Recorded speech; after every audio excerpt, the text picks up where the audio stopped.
You know the saying, don't you? Hard times create strong men. Strong men create good times. Good times create weak men, and weak men create hard times. This is a cycle. This is a pattern that is seen being played out in this country right now. And honestly, it's always been playing out just like this. It's been happening since time began and man stepped foot upon this planet.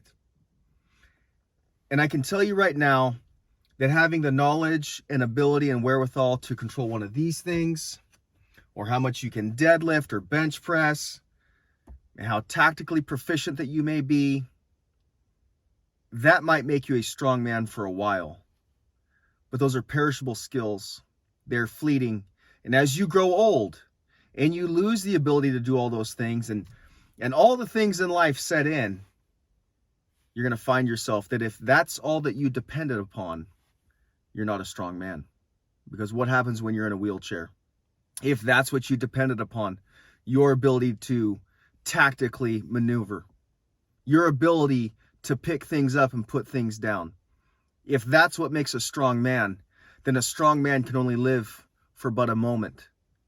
The strength of the man is but dust in the wind. What I like to do, what I have chosen to do, is to identify myself as a servant of the Lord, and to find myself like King David found himself in the Psalms, merely a servant of the Lord, living through the strength of the Lord and depending upon his strength all the time. And King David was able to weather the storms in his life and the attacks and the various things that went through his life. He was able to get through them because it was not his strength.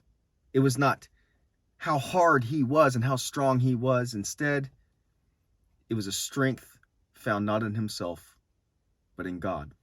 And we're told to do that in the Psalms. In Psalm 1, we're told to do that. And the man that meditates upon the word of God will be like a tree planted by a river. He's going to be an oak. In Psalm 52, sounds like David was living through hard times. He says, "Why do you boast of evil, O mighty man? The steadfast love of God endures all day." He speaks of this evil man, and it may sound familiar to you. It says, "You love evil more than good, and lying more than speaking what is right. You love all words that devour, O deceitful tongue." David was living in times like we live. He was living around weak men, around evil men, around men that sought to take down everything that was good.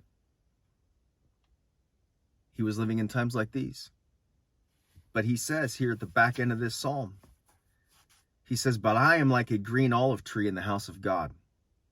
I trust in the steadfast love of God forever and ever." In Psalm 1 and in Psalm 52, the answer is to be like a tree. Do not be taken by the way the world goes. Instead, meditate upon the word of the Lord and be a strong man. See you next time. Day of Battle out.